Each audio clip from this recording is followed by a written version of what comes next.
before you start retirement, you need to at least pause and think about this issue.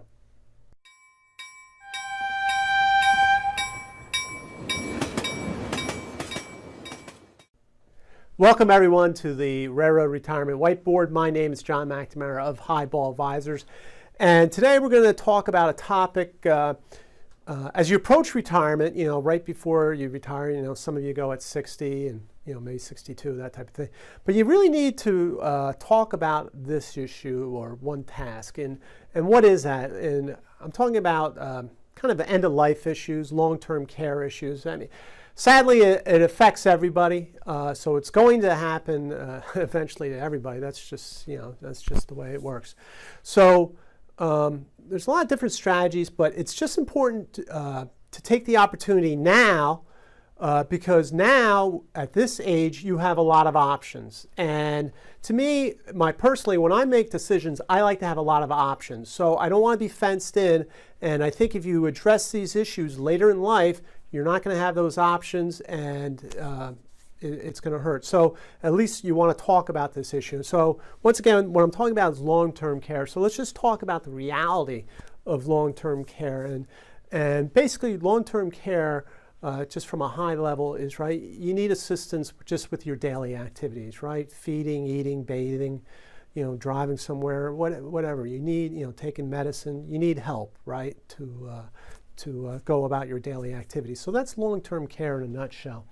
And here's the reality, right? 52% of individuals over 65 are going to need long-term care, right? And then the average number of years, that's what we're talking about. The average number of years, that's where the expenses accumulate to be in a long-term care assistance facility, or depending upon how you do it. For women, it's a lot longer. It's 2.5 years. Men, it's 1.5.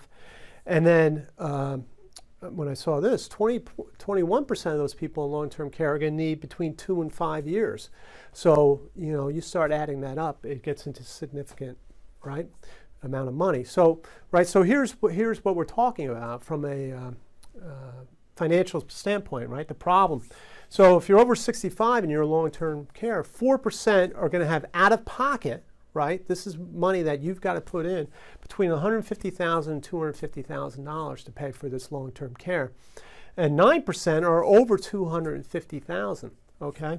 So that's a lot of money for individuals, that's for sure, especially as you're dwindling your assets later in your life, right? You're spending your assets down for most individuals, right? And if dementia unfortunately happens to strike, the average long-term care expense is $350,000. So that's very, very expensive. So when we talk about where are these expenses going, what's being required, right? So daycare, right? Adult daycare these are annual costs, almost $20,000 a year. You have assisted living is $46,000, right? And these numbers that I'm giving you are just the average for throughout the country. So depending upon where you're in the country, it could be a lot higher or maybe even a little bit lower.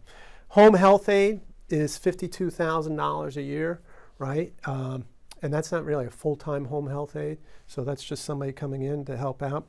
And a nursing home is $102,000 a year. And, that can definitely be a lot higher in certain states, no doubt about that. So that's kind of, what you need to think about and covering. So let's kind of just, talk about some of the solutions that are out there. Some are good, some are bad, but it's up to you guys to decide. And that's what I'm trying to say is have that conversation and, figure out what you guys want to do. So you have Medicare, right? A lot of people say, oh, Medicare, they'll cover it. So I'm good on Medicare. Well, sorry, that's not the way it works. Medicare will cover 20 days in the hospital and 80 days of skilled nursing. And actually those 20 days go into those 80. So basically 80 days of coverage. And as we already know, 1.5 years, 2.5 years. So that's really not a good coverage. You have Medicaid. A lot of people use their long-term care through Medicaid, but that requires a spend down of all your assets. You have to have certain poverty or income levels, so to speak, before you can get Medicaid.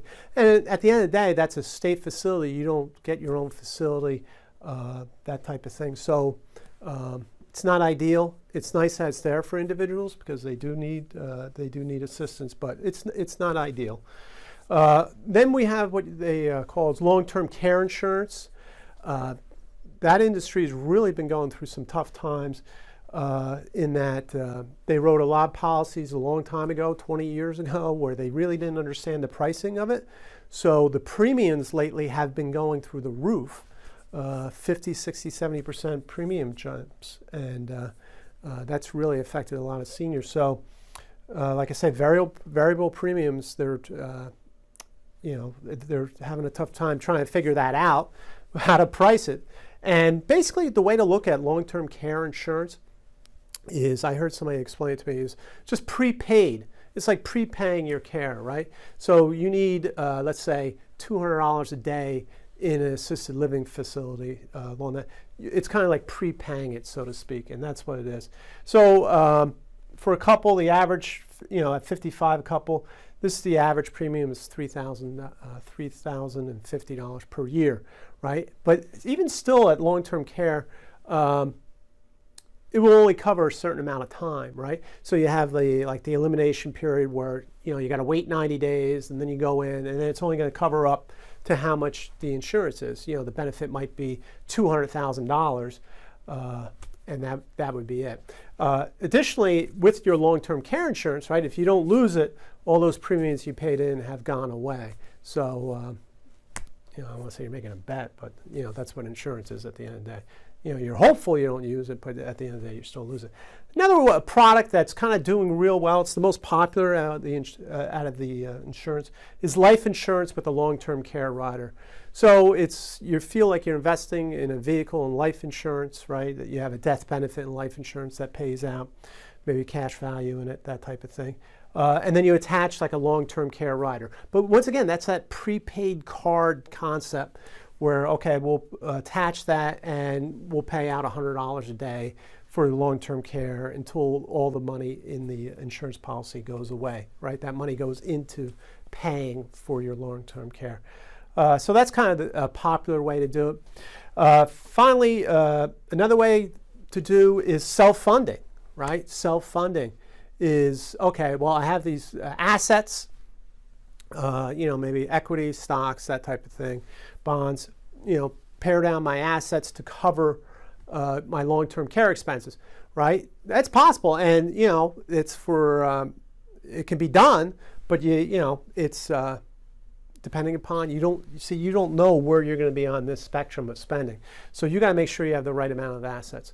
Additionally, people, if you're going to use your retirement funds. Additionally, people will use their home equity, their house, right? Figure, okay, well, I'm in my house. If I get out, I might need to go into a facility. You could sell your house, that type of thing, and pay for the long-term care, depending upon if your house is appreciated.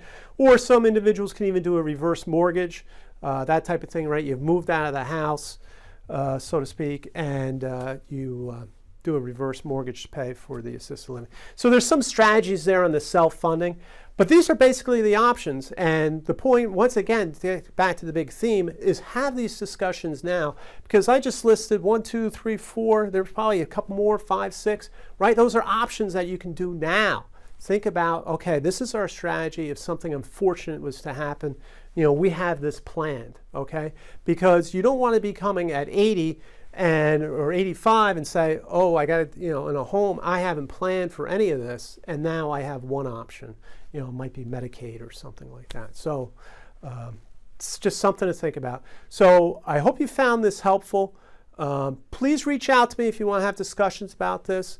It's not a great conversation, but it's a conversation that you want to have. As always, please subscribe to my YouTube channel. I appreciate that. Click on the thumbs up if you like the video. In the meantime, everyone, please stay safe, stay on track, and take care. So long, everybody.